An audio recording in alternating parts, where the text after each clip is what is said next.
Hello everyone, मेरा नाम रिया राठौर है। अभी जो हमारा सेशन शाम को 5 बजे हुआ था वो टेक्निकल प्रॉब्लम की वजह से नहीं हो पाया था। तो फिर हम अभी से 8:30 से आपको बोला था कि लेके आएंगे, तो आपको इसलिए लेके आए हैं। हमारे साथ स्पीकर आपको पता है, जैसे शुभम रघुवंशी हैं। वो बीबीए एलएलबी एनएलयू पटियाला से कर रहे हैं, फाइनल ईयर स्टूडेंट हैं।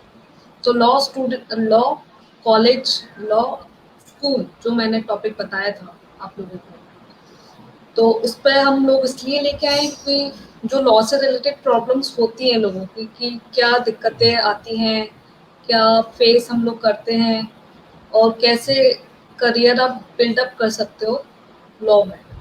तो आई थिंक हम लोग शुरू से स्टार्ट करते हैं कि पहला तो मेरा क्वेश्चन शुरू से यही रहेगा कि what did you why did you choose a law, and what do you think the starting career in the India, starting as a law as a career in India?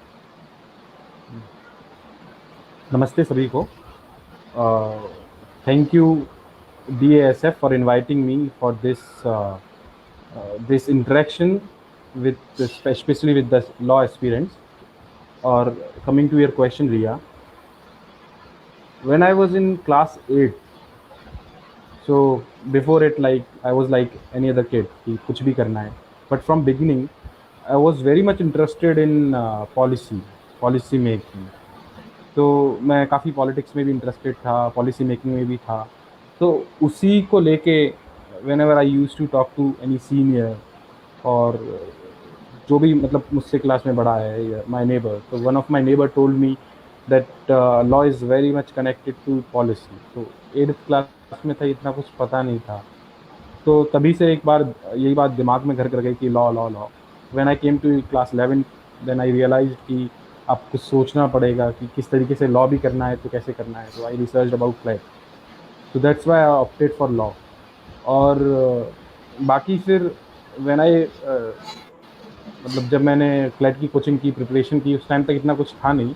पर जब मैं लॉ में enter हुआ तो then I realise the intricacies of law.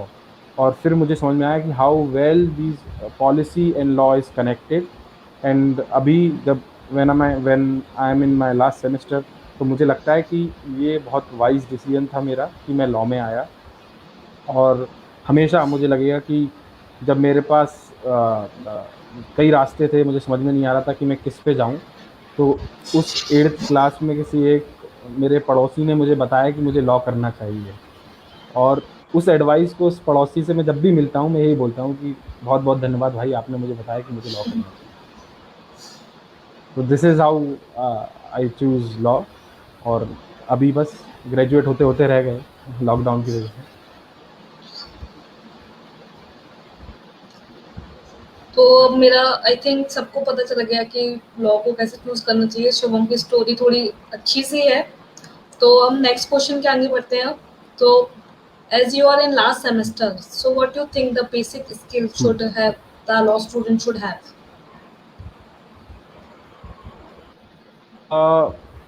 Basic skills. What I think is, right, whenever you enter law school, there are very different things. You get to know there are various branches of law. तो आप उस समय आपका interest develop शुरू हो जाता है, interest develop आप करना शुरू हो जाते हैं। तो उन सब चीज़ के लिए आपको अपनी स्किल्स डेवलप करनी पड़ती हैं। If you are interested in corporate law, तो आपको उसके हिसाब से अपनी स्किल्स डेवलप करनी पड़ेंगी। तो क्रिमिनल लॉ में है या फिर आपको प्रैक्टिस करनी है, तो आप उस हिसाब से करेंगे। आपको जुडिशरी में जाना है, तो आप उस हिसाब से करेंगे। पर मुझे क्या लगता है कि दो बेसिक चीज़, और जो बहुत ही इंटरकनेक्टेड चीज़ें हैं, मुझे लगता है कि वो एक लॉ स्टूडेंट में होनी चाहिए।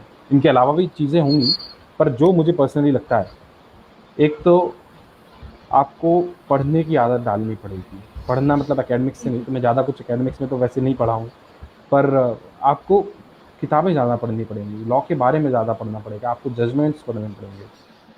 तो वो एक ज़रूरी चीज़ मुझे लगती है कि आपको एक एविड रीडर होना पड़ेगा। तो किसी भी तरह की आप किताबें पढ़ें, लॉ की किताबें, अपने सिलेबस की किताबें तो हम लोग पढ़ते ही हैं, उसके अलावा किसी भी तरह की आप किताबें पढ़ेंगे, फ़िक्शन, नॉन फ़िक्शन, तो वो जब आप चीज़ों को इंटरप्रेट करते हैं, वो आप पे इन्फ्लुएंस डालते हैं। भाई बहुत लोग बोलते हैं कि नॉन फ़िक्शन का सॉरी, फिक्शन का इतना ज़्यादा यूज़ नहीं होता है, पर मुझे पर्सनली लगता है कि फिक्शन भी आपके सोचने का तरीका बदलती हैं। पर जब आप लॉ में हैं, तो आप लॉ से रिलेटेड जितनी किताबें पढ़ेंगे, चाहे वो फिक्शन हो, नॉन फिक्शन हो, दैट विल हेल्प यू।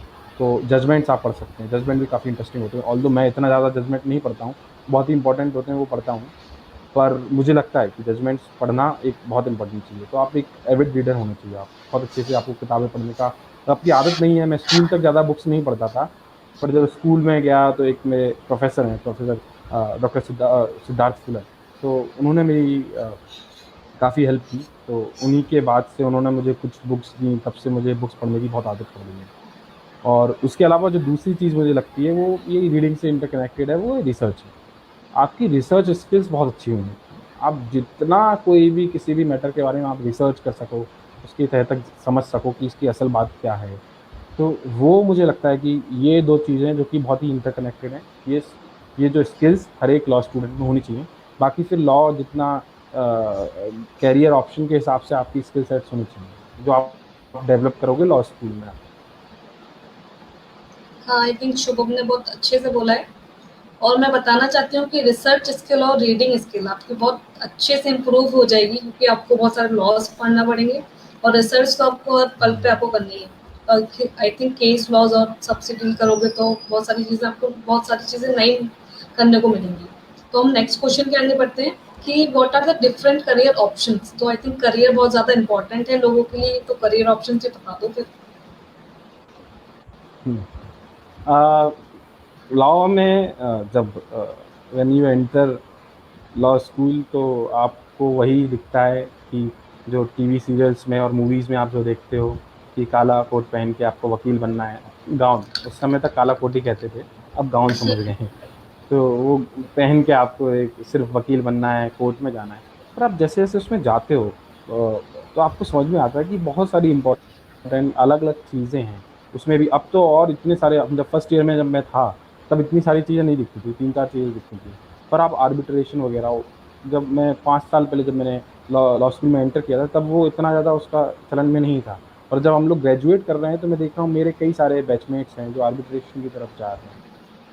या फिर दूसरी लॉ की फील्ड्स जो बहुत ज़्यादा मतलब नई-नई हैं, उस तरफ जा रहे हैं, और काफ़ी उसमें उन अपॉर्च्युनिटीज़ भी हैं। तो पर जो बेसिक 3 चीज़ें जो चलती आई हैं लॉ स्टूडेंट्स के लिए, वो वही है, एक प्रैक्टिस है, एक कॉर्पोरेट है। तो कॉर्पोरेट में भी प्रैक्टिस होती है कॉर्पोरेट वाली, और दूसरा रहता है कि आप फर्म्स को जॉइन करें। फिर उसके बाद तीसरा आता है जुडिशरी। तो ये 3 ऑप्शंस तो ट्रेडिशनल ऑप्शंस हैं जो अभी भी हैं ही। इनके अलावा बहुत सारे लोग यूपीएससी में भी जाते हैं, तो आई डोंट थिंक कि वो लॉ के हिसाब से ऑप्शन है, पर वो ऑप्शन तो हर किसी के लिए ओपन है। उसके अलावा आप आर्बिट्रेशन, एक बहुत नई फील्ड है, और उसमें बहुत सारे लोग ऑप्ट कर रहे हैं, जा रहे हैं। तो एक एक वो फील्ड भी है। और बाकी बहुत सारी छोटी-छोटी चीज़ें हैं, स्पोर्ट्स लॉ है, स्पोर्ट्स लॉ में बहुत सारा आज के लिए बहुत डेवलपिंग है।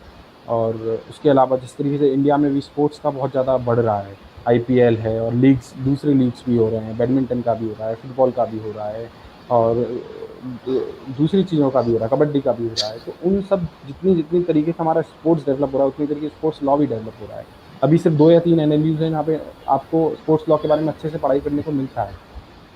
और उसके अलावा एनर्जी लॉज़ है, एनर्जी लॉज़ भी बहुत इम्पोर्टेंट हो रहे हैं। इंटरनेशनल लॉ है, इंटरनेशनल लॉ तो वो भी मैं उसको ट्रेडिशनली एक फ़ील्ड मानता हूँ। तो बहुत सारे लॉ में आप जाएँगे तो आपको बहुत सारे ऑप्शन हैं, आपको ऐसा नहीं कि आपको सिर्फ़ एक ही चीज़ करने का मौका मिलेगा। बाकी आप इंटरेस्ट के हिसाब से जैसे-जैसे आप बढ़ेंगे, तो आपको समझ में आएगा कि कितने career option. I think energy law और तो एक एकेडमिक्स भी मैं जोड़ना चाहूँगा। हाँ, सॉरी। हाँ, तो एकेडमिक्स भी मैं जोड़ना चाहूँगा। तो एकेडमिक्स भी कई सारे लोग हैं जो करना चाहते हैं। जैसे मैं भी अभी रिसर्च में जाऊँगा, मैं एलएलएम करूँगा आगे। तो उसी तरीके से और भी बहुत सारे लोग हैं जो बाहर भी पढ़ने एलएलएम करने जाते हैं, फिर पीएचडी परस्यू करते हैं और एकेडमिक्स में जाते हैं। तो वो भी एक मैं उसका ऑप्शन मानता हूँ। आई थिंक एक क्वेश्चन आया, तो मैं आपको बताती हूँ क्या क्वेश्चन है। हुँ, हुँ।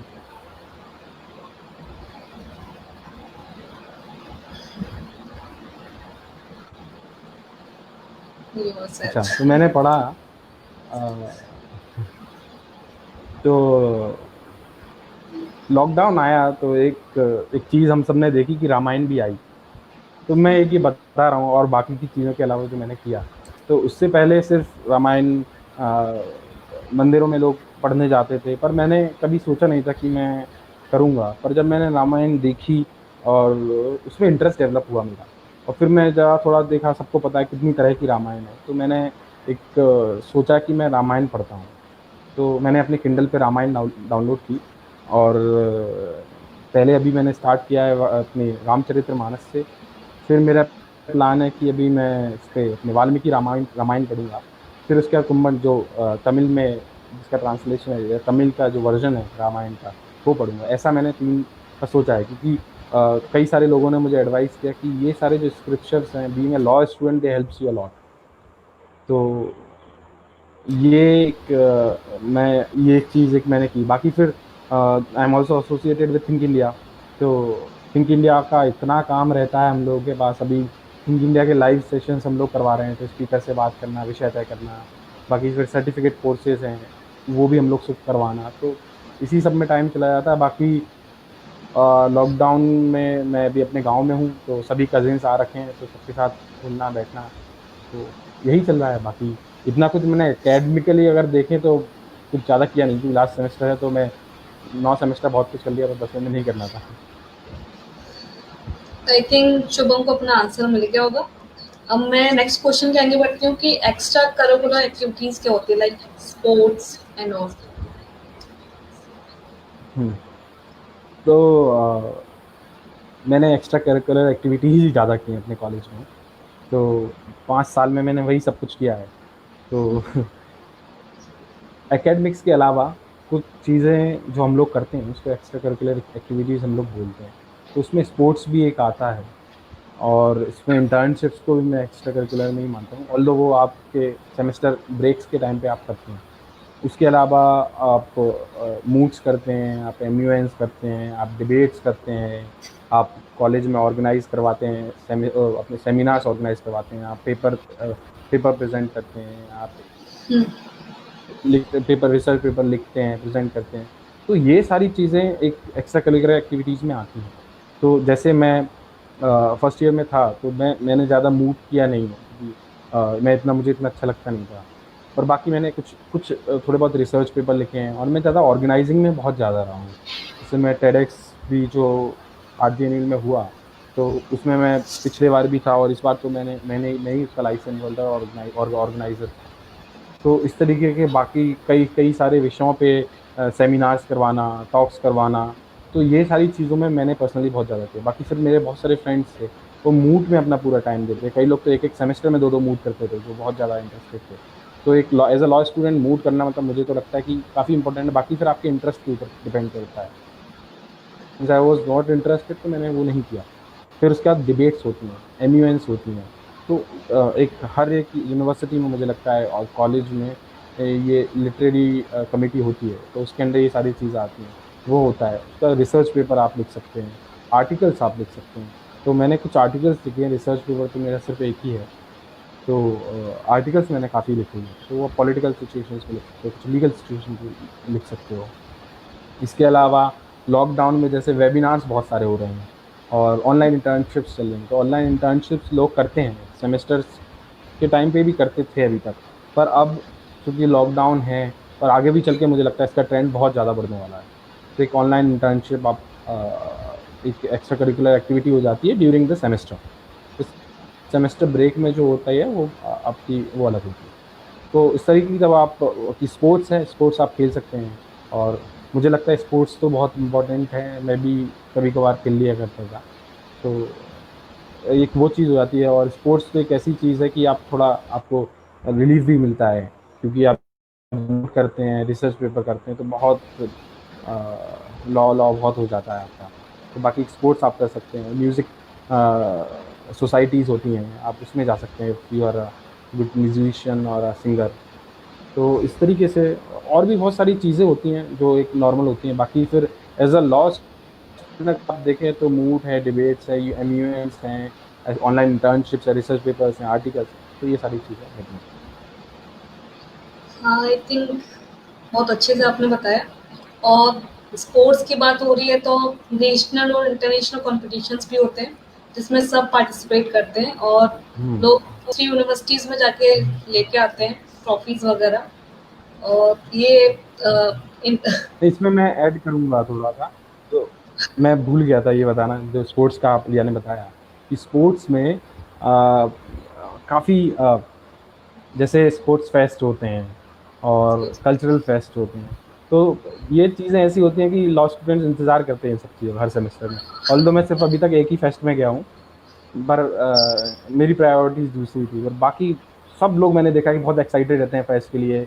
वहाँ पे डीजे नाइट्स होती हैं, वहाँ पे लोग कल्चरल परफॉर्मेंसेस करते हैं, स्पोर्ट्स में स्पोर्ट्स परफॉर्मेंसेस होती हैं।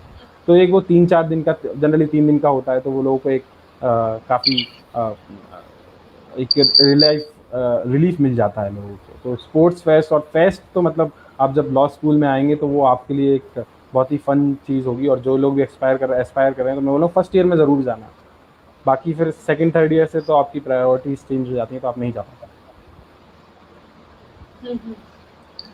आई थिंक सब फेस्ट फेस्ट के बारे में बता दिया है। तो एक और क्वेश्चन आया है, जस्ट तो ये वाला देखो। आई थिंक ये हमारा क्वेश्चन पहले ही वाला था कि what do you think the NLU is different from other colleges. ये प्राइवेट स्टूडेंट्स का ये वही क्वेश्चन है। मुझे लगता है कि जैसे कई प्राइवेट इंस्टीट्यूशंस हैं, यूपीएस है और अपना निरमा है, एसएलएस है, तो ये सारे जो इंस्टीट्यूशंस हैं ये एट पार एनएलयूज हैं। पर जो एक एनएलयू से एक, जैसे आपने बोला आप इंटर्नशिप में जाते हो, जॉब ऑफर्स में ही मिलता है, तो वो एक टैग मुझे लगता है कि जो चला आ रहा है। बाकी जब आप एनएलयू में आते हो तो आपको एक अच्छे से एक्सपोजर मिल जाता है और एक आपको बेनिफिट रहता है जब इंटर्नशिप पे करते हैं। जैसे जैसा क्वेश्चन में शुभम ने लिखा कि ऐसा क्यों होता है, पर I think it is all about tag कि पर मुझे लगता है कि कई सारे मेरे फ्रेंड्स हैं वो अच्छी फर्म्स में प्लेस हुए हैं। जो निरमा से मेरे फ्रेंड्स हैं अच्छी फर्म्स में प्लेस हुए हैं। एसएलएस से जो मेरे फ्रेंड्स हैं वो कई सारे एनएलयू से अच्छे प्लेसमेंट अगर एसएलएस में हुआ है। तो it doesn't make much difference. हाँ, इंटर्नशिप के टाइम पे थोड़ा कुछ इश्यूज आते हैं। बाकी मुझे लगता है कि इफ़ यू आर टैलेंटेड तो हो सकता है कैंपस में इतने प्लेसमेंट ना हो, पर अगर आप इंटर्नशिप अच्छे से करेंगे कॉर्पोरेट फर्म्स में, जैसे बात की उन्होंने, वहाँ पे इंटर्नशिप अच्छे से करेंगे तो आप अच्छे से काम करेंगे तो उनको उतना वो नहीं रहता है। अगर आपने वहाँ पे इंटर्नशिप किए, काम किया, तो आपको प्री प्लेसमेंट ऑफर भी वो लोग दे सकते हैं। बाकी फिर थोड़ा सा एक टैग का और एक्सपोजर का डिफरेंस है जो मुझे लगता है, और उसके अलावा इतना ज़्यादा कुछ है नहीं, एक्सपोजर का ही रहता है। और एक जो टैग चला रहा है, मेंटेलिटी वाली बात होती है। इसको कंपेयर करेंगे हम लोग कि एलएलएम आपने बाहर से किया या इंडिया से किया। तो एक एडवोकेट के पास जब मैंने इंटर्नशिप की थी सुप्रीम कोर्ट में, तो उनसे जब मेरी लास्ट दिन बात हो रही थी तो मैंने उनको बताया कि मुझे एलएलएम करना है। तो उन्होंने मुझे बोला कि अगर आपको एलएलएम करना है तो आप बाहर से करो, 1 साल आप जॉब करो, पैसे कमाओ, बाहर से करो, और फिर अगर आपको प्रैक्टिस में आना है। उन्होंने बोला कि अगर आप बाहर से एलएलएम करके आए तो आपको सीनियर एडवोकेट तुरंत आपको ले लेते हैं, भले आप किसी भी बेकार यूनिवर्सिटी से क्यों नहीं करके आए। कितना सच है ये मुझे नहीं पता, मैं इस पर कमेंट भी नहीं करता। पर आप वही बात है ना, एक परसेप्शन की बात होती है, सोच की बात होती है कि लोग एक टैग देख के लोगों को लगता है कि अच्छा ये ज़्यादा अच्छे एक्सपोजर से आया है तो इसको प्रेफर करना चाहिए। बाकी फिर अगर आप टैलेंटेड हैं तो प्लेसमेंट तो एसएलएस बहुत अच्छा करता है, निर्मा भी बहुत अच्छा करता है, यूपीएस से भी होता है, वो इतना इशू नहीं रहता। आई थिंक शुभम का आंसर मिल गया होगा कि एनएलयू के बच्चे और प्राइवेट स्टूडेंट्स कैसे रहते हैं, स्कूल्स के बच्चे। तो आई थिंक नेक्स्ट क्वेश्चन के आगे अब बढ़ती हूँ मैं कि एज अ हम लोगों ने पढ़ाई की बात कर ली, अपॉर्चुनिटीज की बात कर ली, तो as a law student what are the problem you face, दिक्कतों की बात करते हैं।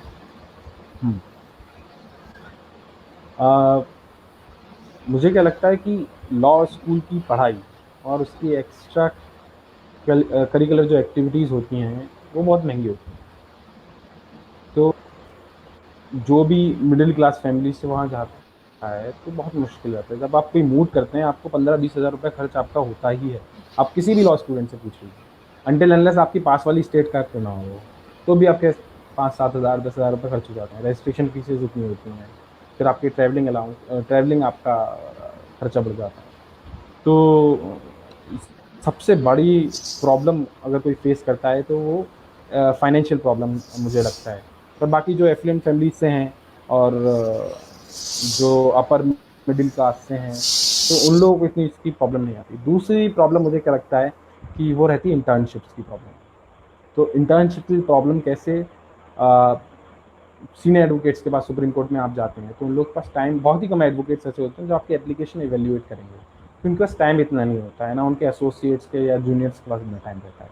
तो व्हाट दे डू इज़ कि अगर उनकी जान पहचान का कोई किसी का अगर आ जाता है तो उसको वो ले लेते हैं विदाउट एवेल्यूटिंग देयर सीवी और अदर थिंग्स। तो ये एक बहुत बड़ी प्रॉब्लम रहती है एक लॉ स्टूडेंट के लिए।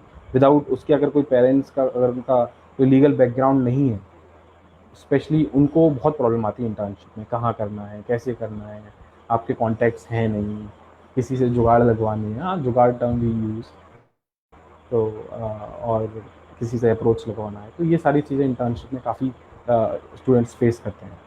और उसके अलावा मुझे लगता है कि छोटी छोटी चीज़ें होती हैं जो आप लॉ स्कूल में फेस करते हो।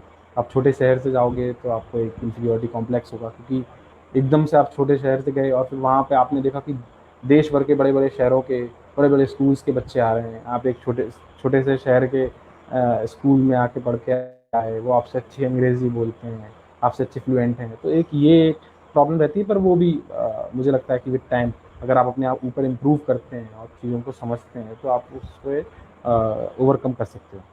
बाकी फिर ये प्रॉब्लम्स तो जैसे आप एक मेंटरशिप की प्रॉब्लम होती है कि ये भी कि जब आपके कोई अच्छे सीनियर आपको नहीं गाइड कर रहे हैं, आपको कोई सीनियर है नहीं जिससे आपकी अच्छी बनती है, तो लोग बहुत कंफ्यूज हो जाते हैं। 4th और 5th ईयर में मैक्सिमम लोगों को मुझे लगता है मेंटल हेल्थ के प्रॉब्लम्स होते हैं लॉ स्कूल में। और वो इश्यू, वो उसका कि लोगों को पता नहीं होता कि आप क्या करें। इतने सारे ऑप्शंस होते हैं और पहले से कई बार सोचा नहीं होता है, सोचा भी होता है तो आप कंफ्यूज हो जाते हो। अपने पीयर एक आसपास के लोगों को देखते हो, कोई ये कर रहा है तो आपका बार बार मन बदल जाता है, कभी आपने ये सोचा, कभी आपने ये सोचा। तो एक बहुत मेंटल हेल्थ प्रॉब्लम्स होते हैं 4th और 5th ईयर में। करियर का प्रेशर रहता है। और यही जो मुझे लगता है कि कुछ प्राइमरी प्रॉब्लम्स हैं जो आप लॉ स्कूल में फेस करते आई थिंक सारी दिक्कतें इनने बता दी हैं। और एज अ प्राइवेट, मैं स्कूल में जो पढ़ती हूँ, प्राइवेट कॉलेज में पढ़ती हूँ, तो फाइनेंशियल दिक्कतें तो सबको ही आती हैं। आप एनएडयूज़ की बात करें या फिर प्राइवेट स्कूल्स की बात करें, तो फाइनेंशियल प्रॉब्लम तो सबको ही है। दूसरी बात है रहने की, तो हम लोग घर से दूर रहते हैं तो हमें होम सिकनेस होती है 1-2 साल तक, फिर हमको आदत हो जाती है। और तीसरी दिक्कत है सिटी रहने की, कौन सी सिटी में रह रहे हो, वो हमेशा आपकी दिक्कत ही रहेगी। हैं। और आई थिंक बहुत अच्छा पॉइंट तूने रेस किया कि क्योंकि बहुत ज़्यादा कंपटीशन हो जाता है लोगों में, तो लोग हमेशा एक दूसरे से ही कंपटीशन करने लगते हैं। आई थिंक शिव, मैं सही बोल रही हूँ? आई थिंक बहुत ज़्यादा लोग कंपटीशन की रखते हैं और क्लासेस अपने बैचमेट से ही खुद रखते हैं, ऐसी बात है। तो आई थिंक ये सारी दिक्कतें हैं जो एज अ लॉ स्टूडेंट लोग फेस करते हैं। तो अब हम इंटर्नशिप के आगे बढ़ते हैं कि इंटर्नशिप्स में क्या, आपने कैसे इंटर्नशिप करी एंड कौन कौन सी इंटर्नशिप लोगों को करना चाहिए। तो जैसे मैंने पहले बताया था कि I am more interested in policy making. तो फर्स्ट ईयर में जब मैं आया तो I intern in think tank, तो जो इंडिया पॉलिसी फाउंडेशन है, तो वहाँ पे मैंने काम किया। वहाँ पे बेसिकली मतलब पूरा रिसर्च वर्क रहता है और पॉलिसी मेकिंग वाला काम रहता है। तो मुझे वो काम करने का मौका मिला और मैंने अपनी इंटर्नशिप उसी हिसाब शेप की मुझे करना क्या है आगे, जो कि मुझे क्लियर था। और मेरे सीनियर्स ने मेरी काफ़ी हेल्प की, मेरे टीचर्स ने काफ़ी हेल्प। तो उस वजह से मैं अच्छे से अपनी इंटर्नशिप को सीख था। जैसे मुझे कॉर्पोरेट में नहीं जाना था तो मैंने इंटर्न नहीं किया कॉर्पोरेट फॉर्म में। कई लोग बोलते हैं एक्सपीरियंस तो लेना चाहिए, पर मुझे लगा कि मुझे जो असल में करना है, मुझे उसका एक्सपीरियंस की ज़्यादा ज़रूरत है, मुझे वहाँ ज़्यादा समय देना चाहिए। और बाकी मैं सजेस्ट यही करूँगा लोगों को। मैंने सीनियर एडवोकेट्स के यहाँ सुप्रीम कोर्ट में इंटर्नशिप की है, मैंने हाई कोर्ट में की, मैंने डिस्ट्रिक्ट कोर्ट में की। और मुझे क्या लगता है कि एक लॉ स्टूडेंट को लोग शुरू में बहुत बड़ी गलती क्या कर देते हैं कि लोग सीधे हाई कोर्ट में इंटर्नशिप करने भी चले जाते हैं। लोगों को लगता है कि आप हाई कोर्ट में जा रहे हो, अपने बैच में जाके बताओगे आपने हाई कोर्ट में सुप्रीम कोर्ट में इंटर्नशिप की, वो अच्छा रहेगा। फर्स्ट ईयर में यही होता है। तो मुझे क्या लगता है कि आपको सबसे ज़्यादा कुछ सीखने को मुझे मिला, तो वो डिस्ट्रिक्ट कोर्ट में मिला। इतने अच्छे से मुझे सीखने को वहाँ मिला। जब तक मैं डिस्ट्रिक्ट कोर्ट को नहीं समझूँगा, वहाँ के सिस्टम को नहीं समझूँगा, मैं हाई कोर्ट को नहीं समझ पाऊँगा। कई लोग जाके डायरेक्ट हाई कोर्ट में कर लेते हैं, वहाँ की चीज़ें समझ लेते हैं, पर आपको असल चीज़ तो नहीं पता ना, आपको डिस्ट्रिक्ट कोर्ट में क्या हो रहा है, कैसे वहाँ के केसेज़ हाई कोर्ट में गए, तो वो आपको चीज़ें नहीं पता चलती हैं। तो पहले मुझे लगता है कि आपको एक थिंक टैंक वगैरह में इंटर्नशिप करनी चाहिए, आपकी रिसर्च स्किल्स काफ़ी अच्छी होती हैं, या किसी एनजीओ में आप काम कीजिए, इंटर्नशिप कीजिए फर्स्ट ईयर में, फर्स्ट सेमेस्टर में। फिर उसके बाद आप डिस्ट्रिक्ट कोर्ट में इंटर्नशिप कर सकते हैं 2 सेमेस्टर तक। फिर उसके बाद आपको हाई कोर्ट जाना चाहिए, 2 सेमेस्टर आप हाई कोर्ट में, जो लोग प्रैक्टिस में जाना चाहते हैं या फिर जिनको एक्सपोज़र ज़्यादा चाहिए इन सब चीज़ों का, उनके लिए मैं बता रहा हूँ। कॉर्पोरेट का मुझे ज़्यादा अनुभव नहीं है या आइडिया नहीं है। तो फिर उसके बाद 2 साल आप 2 सेमेस्टर आप हाई कोर्ट में कर सकते हैं। फिर उसके बाद आपको अगर फर्म में करना है, तो आप फर्म में इंटर्नशिप कर सकते हैं, और फिर 1-2 सेमेस्टर आप सुप्रीम कोर्ट में इंटर्नशिप कर सकते हैं। तो ऐसे 4 साल तक आप उस हिसाब से इंटर्नशिप करिए आपकी प्रैक्टिस के हिसाब से। फिर 5th ईयर में आपको जहाँ प्रैक्टिस करनी है, आपको उस हिसाब से इंटर्नशिप करनी चाहिए। मुझे फिर दोनों सेमेस्टर आपको, जैसे आपको ग्वालियर हाई कोर्ट में आपको प्रैक्टिस आपने सोच रहे हैं, तो आपको ग्वालियर हाई कोर्ट में जाके इंटर्नशिप करनी चाहिए। लास्ट सेमेस्टर अपने 8th सेमेस्टर में और 9th सेमेस्टर में और 10th सेमेस्टर में, और 8th सेमेस्टर के बाद भी 3 महीने की आपकी जो इंटर्नशिप रहेगी, वो उस तरह से आपकी आप सुबह आप जिस जगह प्रैक्टिस करना चाहते हैं वहाँ कर सकते हैं। बाकी जुडिशरी वालों के लिए मेरा सजेशन यही रहेगा, कई सारे लोग होते हैं जिनको जुडिशरी करना होता है, वो फर्स्ट सेमेस्टर से इंटर्नशिप ही नहीं करते हैं। तो उनके लिए मुझे लगा कि आप गलती कर रहे हो। आपको डिस्ट्रिक्ट कोर्ट में इंटर्नशिप करना चाहिए, आपको शास्त्र हाई कोर्ट में करो, सुप्रीम कोर्ट में करो। आप एक-एक बार सारी जगह आपको इंटर्नशिप करनी चाहिए। ये आपका अनुभव को बढ़ाती हैं और ये आपको हेल्प करेगी इवन इन द जुडिशरी। तो आप 4th ईयर के से आप भले इंटर्नशिप करना बंद कर दो, पर 3rd ईयर तक आपको इंटर्नशिप करना है। कॉर्पोरेट वाले भी based on the experience of my seniors and my batchmates, मैं यही बोलूँगा कि आप लोग हाई कोर्ट सुप्रीम कोर्ट में भी एक एक बार इंटर्नशिप करें, उसके बाद आप फर्म में भी उसके बाद आप फर्म में इंटर्नशिप करें, तो जिससे आपको हाई कोर्ट और सुप्रीम कोर्ट का भी एक्सपोजर रहेगा, और फिर उसके बाद फर्म्स में आप ज़्यादा इंटर्नशिप करेंगे, तो आपका प्लेसमेंट भी उनमें आपको मतलब काफ़ी हेल्प मिलेगी। और बाकी इंटर्नशिप, जैसे कोई कई लोग होते हैं पॉलिसी मेकिंग में लोग जाना चाहते हैं, आजकल लॉ के लिए, लॉ स्टूडेंट्स के लिए काफ़ी अपॉर्चुनिटीज़ हैं कि कई सारे थिंक टैंक्स आ गए हैं जो गवर्नमेंट जिन लोगों को बोलती है कि आप इस लॉ पे रिसर्च कीजिए या ड्राफ्ट लॉ दीजिए, जैसे विधि लीगल है, तो वहाँ पे आप इंटर्नशिप कर सकते हैं, तो आपकी पॉलिसी मेकिंग में आपका वो एक्सपीरियंस बढ़ाता है, और कैसे लॉ स्टूडेंट आप कंट्रीब्यूट कर सकते हैं पॉलिसी मेकिंग में, आपको ये भी सीखने को मिलता है। और उसके अलावा पार्लियामेंट में भी कई इंटर्नशिप होती हैं, स्पीकर्स इंटर्नशिप होती है, इवन थिंक इंडिया की संसदीय इंटर्नशिप वहाँ चलती है। आप इस तरह की इंटर्नशिप भी कर सकते हैं, जिससे आपको पार्लियामेंट में आपको पता चलेगा किस तरीके से एमपीज़ क्वेश्चन फॉर्म करते हैं, प्राइवेट मेंबर्स बिल बनाते हैं, और वहाँ पे किस तरीके से प्रोसीजर पूरा फॉलो होता है। तो ये आप सारी इंटर्नशिप्स के बारे में मतलब मुझे लगता है। और बाकी एक फर्स्ट सेमेस्टर में आपको एनजीओ में या थिंक टैंक में आपको करना मेरे हिसाब से बहुत ज़रूरी है कि आप आएँ, आप स्कूल के स्टूडेंट हैं, फिर आप कॉलेज में जाते हैं, तो आपको एक एनजीओ में जाके वहाँ पे आपको दौड़ाते हैं इधर से उधर, धूप में आपको काम करने जाना पड़ता है, किसी की हेल्प करने जाना पड़ता है। तो वो जो आपके दिमाग पे इम्पैक्ट डालता है, तो वो काफ़ी लॉन्ग लास्टिंग रहता है और काफ़ी हेल्पफुल रहेगा आपको आगे के लिए। और थिंक टैंक्स में भी इसी तरह का काम रहता है। आई थिंक शुभम ने बहुत अच्छे से एक्सप्लेन कर दिया कि इंटर्नशिप्स कहाँ कहाँ करना चाहिए। और जैसे लॉ फॉर्म्स की बात हुई थी, तो मैं बताना चाहती हूँ कि एनर्जी लॉ बहुत ज़्यादा है, तो आप स्पेसिफिक चीज़ों में जाइए। लाइक लॉ फॉर्म्स में बहुत सारी स्पेसिफिक चीज़ें हैं, तो आप चूज़ करिए कि कहाँ कहाँ पे जाना है। लाइक कंपनीज लॉज पे जाना है या फिर एनर्जी लॉ पे जाना है, तो ये आपको चूज़ करना पड़ेगा। 4th 5th ईयर में देखना पड़ेगा कि कौन कौन सी चीज़ें हैं। और स्पेशलाइजेशन बहुत ज़्यादा इम्पोर्टेंट हो गए हैं आजकल। लाइक 4th ईयर से लोग स्पेशलाइजेशन सारे कॉलेजेस में आते हैं, तो आई थिंक ये उन्हें नहीं बताया था, तो मैंने बता दिया।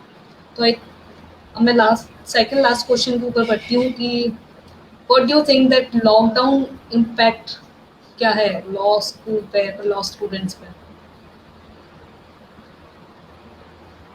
फाइनल ईयर के जो स्टूडेंट्स हैं उन पे तो बहुत बेकार इम्पैक्ट है। तो उनका फेयरवेल गया, उनकी काफ़ी जो लास्ट सेमेस्टर में काफ़ी बैचलर फन की। रहता है वो सब कुछ गया।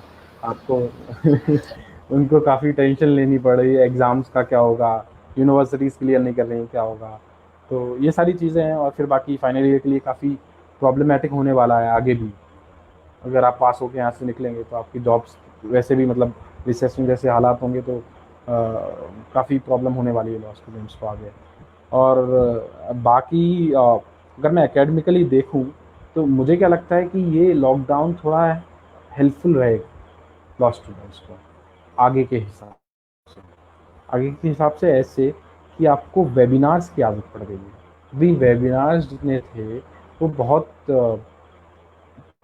कम थे। वेबिनार्स बहुत ही कम हुआ करते थे तो कोई सीरियसली उनको नहीं लेता था वेबिनार्स को। तो उसके अलावा जैसे ऑनलाइन इंटर्नशिप्स का है, तो अब लोग लोग जब छुट्टियों में ऑनलाइन इंटर्नशिप कर रहे हैं तो वो बहुत ही कम, जैसे मेरे बैच में जब मैं देखता था मुश्किल से 5 या 6 लोग होते जो सेमेस्टर में सेमेस्टर जो चल रहा होता था उसके साथ ऑनलाइन इंटर्नशिप करते थे।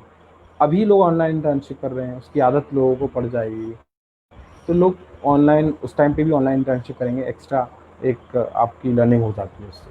तो webinars, online internship, online classes और इस तरह की जो चीज़ें हैं ना ये काफ़ी बेनिफिट करने वाली हैं लॉ स्टूडेंट्स को। मुझे क्या लगता है सभी स्टूडेंट्स को ये लोग आगे हेल्प करने वाले हैं कि ये सारे जो मेथड्स हमारे पास पहले भी अवेलेबल थे पर हम लोग इनको यूज़ नहीं करते थे। तो मुझे लगता है कि ये एक काफ़ी बेनिफिट होगा स्टूडेंट्स के लिए।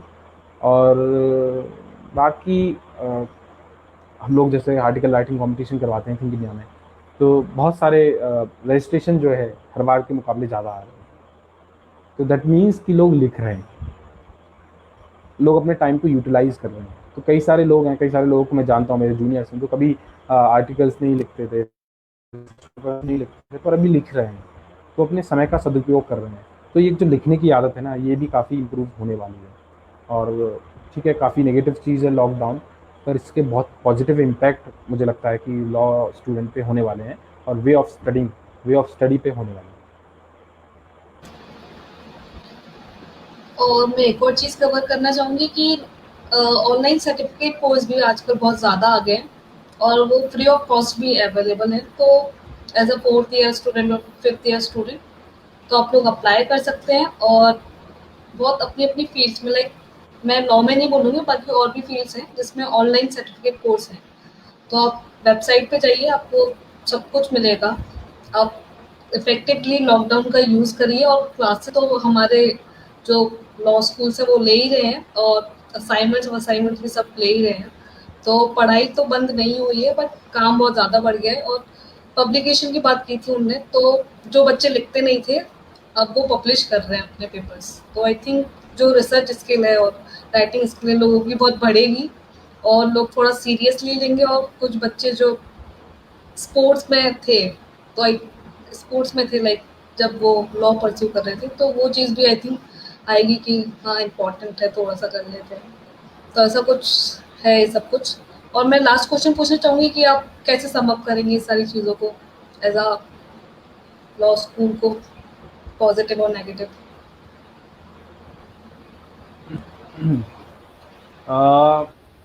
5 साल नेगेटिव चीज़ें हुई भी हैं तो उससे सीखने को ही मुझे मिला है। और जब मैं सोचूंगा तो जब जून में जब मैं अपने यूनिवर्सिटी में पटियाला में गया था तब से लेके अब जब मैं सामान लेने वापस जून में जाऊंगा तो तब मुझे क्या अंतर आया है। तो मुझे लगता है कि ज़मीन आसमान का अंतर आया है। मैं इतना पब्लिकली नहीं बोल पाता था। मुझे याद है 11th क्लास में, नहीं शायद 9th क्लास में था, स्कूल में डिबेट में जो उसमें मैं पार्ट में चला गया था और मैं उतना अच्छे से नहीं कर पाया था। पर अब मैं वही देखता हूँ कि जब मैं 5th ईयर में हूँ अपने, और 12th क्लास तक ज़्यादा कुछ हुआ नहीं, एकेडमिक्स पे ज़्यादा ध्यान दिया जाता था। पर मैं जब स्कूल से जब कॉलेज में जब ट्रांजिशन हुआ और ये 5 साल निकले तब मैं देखता हूँ कि मैं पब्लिकली बोल पाता हूँ। पब्लिक स्पीकिंग मेरी काफ़ी अच्छी हुई। और बाकी आप जब मैं अपने को देखता हूँ तो उसमें 22 स्टेट से लोग हैं। तो मैं सिर्फ शिवपुरी से भोपाल गया हुआ था, उससे ज़्यादा मुझे कुछ नहीं पता होगा। जब 22 प्रदेशों के लोग अगर मेरे बैच में हैं, तो मुझे कितना कुछ सीखने को मिलता है उनके कल्चर के बारे में, और मुझे उनके साथ रहना सीख रहा हूँ कि अभी एक मैं अपना सर्कल बना लेता हूँ कि नहीं, मुझे इसी तरह के लोगों के साथ रहना है। तो इस चीज़ से आप बाहर आते हैं जब आप कॉलेज में पहुँचते हैं। 22 स्टेट्स के लोगों के साथ आ रहे हैं, उनका खाना, उनका रहन-सहन आपसे बहुत अलग है, पर आप रह एक ही जगह रहे हो, आप परस्यू एक ही चीज़ कर रहे हो। तो आपके अंदर एक वो चीज़ आ जाती है कि आप एक साथ ग्रुप के साथ रह सकते हैं। आप कैसी भी कंडीशन है उसमें आप सर्वाइव कर सकते हैं। और आपका मैनेजमेंट जो है उसका काफ़ी इम्पैक्ट पड़ता है। तो स्कूल टाइप तो आप कुछ भी नहीं लेते, आपके घर वाले आपको मैनेज करते हैं। और जब आप कॉलेज में जाते हैं तो सब कुछ आपके ऊपर है। आपको अपना पैसा भी मैनेज करना है, आपको अपना टाइम भी मैनेज करना है, आपको अपना करियर कैसे करना है, कोई डाँटने वाला नहीं है, कोई कुछ करने नहीं वाला है, तो आपको सब कुछ अपने हिसाब से करना है। तो अब जब मैं निकल रहा हूँ यहाँ से, तो मैं देखता हूँ कि अब मैं सब कुछ अपने हिसाब से मैनेज कर रहा हूँ। मैंने आगे का क्या सोचा, तो घरवालों ने सिर्फ़ पूछा मुझसे कि आगे क्या करना है? तो अब इतना बड़ा डिसीज़न कि मुझे क्या करना चाहिए वो मैंने अपने आप लिया। किसी से मैंने ज़्यादा बात नहीं की, बस उनको बताया कि मुझे ये करना है, उनको बताया कि मुझे ऐसा किया। तो जो डिसीज़न में ज़रा-ज़रा से चीज़ का कि कितने रुपए कहाँ खर्च करने हैं, वो डिसीज़न में नहीं था, और अपने पूरे करियर का मैं डिसीज़न ले रहा हूँ 5 साल बाद, तो मुझे लगता है कि वो लॉ स्कूल का ही असर है मेरे ऊपर। वो एक पॉज़िटिव इम्पैक्ट मैं मानता हूँ। कुछ चीज़ें नेगेटिव भी हुई आपकी, you are a law student, और जो लोग सुन रहे हैं, जो लॉ स्टूडेंट ही सुन रहे हैं, उन्हें भी पता है, तो सेकंड, थर्ड ईयर तक चीज़ें बिल्कुल बदल जाती हैं। आपकी दोस्ती, आपकी दूसरी से कैसे रिलेशनशिप है, सब कुछ चीज़ें चेंज हो जाती हैं। तो एक सेल्फ आपकी पर्सनैलिटी डेवलप होती है, आप इमोशनली बहुत स्ट्रॉन्ग हो जाते हो। और बाकी फिर एकेडमिकली तो आपने आपके होता है, तो वो सारी चीज़ें तो चेंज आना ऑब्वियस है ही, इतने अच्छे एक्सपोज़र में आप रहते हो। बाकी मुझे लगता है एज़ अ पर्सन आप काफ़ी डेवलप होते हैं उन 5 साल में, और ये जो 5 साल अक्सर है, जो आप अपने को डेवलप करते हो, वो आपके जीवन भर आपके साथ रहेगा। तो मेरा एडवाइस ये रहेगा कि जितनी चीज़ें आप एक्सप्लोर कर सकते हैं, उतना एक्सप्लोर आप करिए, और जितना आप किताबें पढ़ सकते हैं, पढ़िए। मुझे बहुत दुःख होता है कि मैंने अपने फर्स्ट ईयर में ज़्यादा किताबें नहीं पढ़ी, और मुझे लगता है कि वो 1 साल में बहुत यूटिलाइज़ कर सकता था, क्योंकि इतना ज़्यादा प्रेशर नहीं रहता आप। तो जो लॉ एस्पिरेंट हैं, जो अभी सुन रहे हैं इस टॉक को, तो मैं उनको यही बोलूँगा कि जितना पढ़ सकते हैं किताबें, कैसी भी किताबें हैं, वो आप पढ़िए। वो आपके ऊपर पॉज़िटिव इम्पैक्ट करेंगी ही करेंगी। और बाकी 5 साल बड़े एन्जॉय करिए, ज़्यादा टेंशन लेने की चीज़ नहीं है, चिल करिए, सब चीज़ें आराम से हो जाती हैं। बस आप अपने एकेडमिक से और करियर को लेके आप शुरू रहिए। इसी को एक प्लान लेके आप चलिए, धीरे-धीरे वो समझिए क्या आपकी ज़रूरतें हैं, क्या आपको लगता है कि क्या आप कर सकते हैं, आपके घर का बैकग्राउंड कैसा है, फाइनेंशियल सिचुएशन कैसी है, उस हिसाब से आप डिसीज़न लीजिए। और मतलब मुझे लगता है कि लॉ स्कूल इज़ फन। आप बहुत कुछ सीखते हो, और जैसे गली क्रिकेट का मैं एग्ज़ाम्पल दूँगा, जब आप रोड पे खेल रहे होते हो, या फिर ऐसे ही बेकार से ग्राउंड में आप खेल रहे होते हो, खेलते हो आपको मज़ा आता है, पर आप जब वहाँ गिरते हो, आपके पैर में चोट लगती है, खून निकलता है, तो पर उसका इतना असर नहीं होता है ना? तो उसी तरीके से लॉ स्कूल है। तो आपको बहुत सारी प्रॉब्लम्स आएँगी, आपको क्या बोलते हैं, बहुत इमोशनली भी आपके ऊपर बहुत प्रेशर आएगा, मेंटली आपके ऊपर बहुत प्रेशर आएगा, पर ये सब चीज़ें वही वो पैर में जो चोट लग जाती थी थोड़ी बहुत, उसी की तरह है। बाकी जब आप खत्म करोगे लॉ स्कूल, तो आपको लगेगा कि बहुत कुछ सीखा, आपको मज़ा आया। आई थिंक आपने बहुत अच्छे से एक्सप्लेन किया। मैं लास्ट क्वेश्चन पूछना चाहूँगी कि आपको डोनेट अ स्माइल कैसा लगा? मतलब what is the feedback for donate a smile foundation? Uh, मैं रियाज़ से काफ़ी पहले से हम लोग कनेक्टेड हैं, तो she used to send me some links कि we are doing this, we are doing that. तो जब जब भी मुझे लगता है सेमेस्टर जब ब्रेक होता था, तब ये शहर में आती थी, शिवपुरी में आती थी। तो मुझे लगता था ये खुद अपने आप से ये सारी चीज़ें करना कि मुझे लगता था कि बहुत इम्पोर्टेंट चीज़ है। हम लोग इंटर्नशिप करते हैं, तो कहीं पे जाते हैं, वो हमें काम बताते हैं, वो सब चीज़ें हो जाती हैं। पर खुद इनिशिएटिव लेके सारी चीज़ें करना, वो बहुत ज़्यादा आपको उससे सीखने को मिलता है, और बहुत ज़्यादा ज़रूरी है। तो रिया वही करती आई हैं। और डोनेट अ स्माइल फाउंडेशन भी, जब मुझे रिया ने ये बताया कि आप ऐसा करिए, और मैं डोनेट अ स्माइल फाउंडेशन के, मैंने पहले सुना हुआ था, इन लोगों की पोस्ट देखी हुई थी, पर मैंने इतना ज़्यादा पढ़ा नहीं था उसके बारे में। पर जब मैंने इनकी सारी पोस्ट देखी और क्या काम करते हैं ये लोग वो देखा, तब मुझे लगा कि इट्स अ वेरी मतलब you need to be a courageous person to take such initiatives. और आप ग्रुप ऑफ पीपल हैं, आप में आप ना आपसे कोई बड़ा है ना आपसे कोई छोटा है, आप बराबर हैं। जब आप बराबर के लोग होते हैं तो आप में कोऑर्डिनेशन रखना बहुत मुश्किल होता है, क्योंकि ईगो इश्यूज रहते हैं, बहुत सारी चीज़ें होती हैं ना। तो सब लोग साथ मिलके एक ही पोजीशन पे रह के जब काम करें और इतने अच्छे से एग्जीक्यूट कर पाएँ, तो उससे अच्छा कुछ नहीं हो सकता। और डोनेट अ स्माइल फाउंडेशन उसका एक बहुत अच्छा एग्जाम्पल है। आप लोग बहुत अच्छे से काम कर रहे हो, और आगे भी आप किसी भी तरह का कोलैबोरेशन का कुछ हो तो मैं हूँ, और हम लोग साथ मिलकर ऐसे काम करेंगे। Thank you so much for inviting me to this platform. Thank you Shubham for such a good feedback. और मैं सेशन खत्म होने से पहले ये बताना चाहती हूँ कि हमारा जो नेक्स्ट सेशन है वो 14 मई को है, वो इंस्टाग्राम पे होने वाला है। और उसके बाद एक और सेशन जो फेसबुक पे होगा, जैसे क्षितिज शर्मा लेने वाले हैं, वो शुपरी के बारे में बताने वाले हैं। और 14 फेब को जैसे मैंने बताया कि वेबिनार मैंने डिस्क्लोज कर दिया कि क्या होने वाला है, तो वेबिनार होगा इंस्टाग्राम पे। और स्पेशल है, तो मैं जब पोस्ट हम लोग अपलोड करेंगे तभी आपको पता चलेगा कि इंस्टाग्राम पे एक्चुअली में है क्या। बस थोड़ा सा सरप्राइज डिस्क्लोज किया है। तो आई थिंक नमस्ते, thank you, thank you so much. Bye bye.